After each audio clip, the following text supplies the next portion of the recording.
Tinatayang 6.8 milyong halaga ng hinihinalang shabu ang nakumpiska ng Bataan PNP na kung saan arestado ang isang newly identified high-value individual matapos ang sinagawang buy-bust operation sa Barangay Tuyo, Balangas City, Bataan. Kinilala ni Police Colonel Marites A. Salvadora, Provincial Director ng Bataan Police Provincial Office, ang suspect na si alias Jojo, 38 anyos, binata, residente ng Barangay Kamaya, Mariveles, Bataan.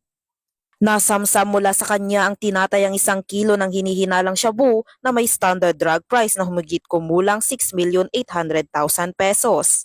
Nabisto ang suspect matapos pagbilhan ng pusher buyer ng isang heat-sealed transparent plastic sachet ng shabu. Sa sinagawang protective search, nakumpiska rin mula sa kanya ang isang Jansport bag na kulay itim at asul na naglalaman ng 5 knot-tied plastic sachets, isang totoong 1,000 peso bill at 79 na piraso ng peking 1,000 peso bill na ginamit bilang buy-bust money.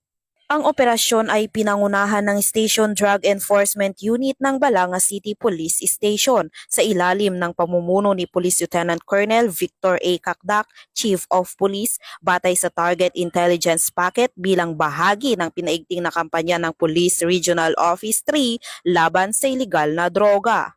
Nahaharap ang suspect sa kasong paglabag sa Sections 5 at 11 ng RA 9165 o ang Comprehensive Dangerous Drugs Act of 2002. Matapos ang pagmamarka at dokumentasyon ng mga nakumpiskang ebidensya, dinala ang suspect sa Balangas CPS para sa kaukulang disposisyon.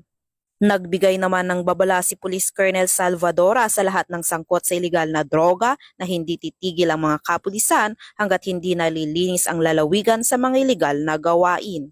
Ay nandito po kami, anytime pwede nyo pong i-report kung sino po yung mga may gumagawa ng kalokohan, ng mga illegal po na gawain, lalong-lalo na po yung ganito na may involvement po sa illegal drugs.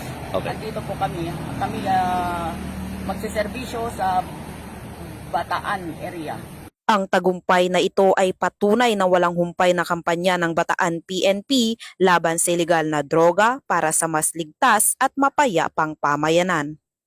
Mula dito sa Police Regional Office 3, ako ang inyong PNN Correspondent, Patrolwoman Jilly Advincula Peña, alagad ng batas, tagataguyod ng Balitang Pulis.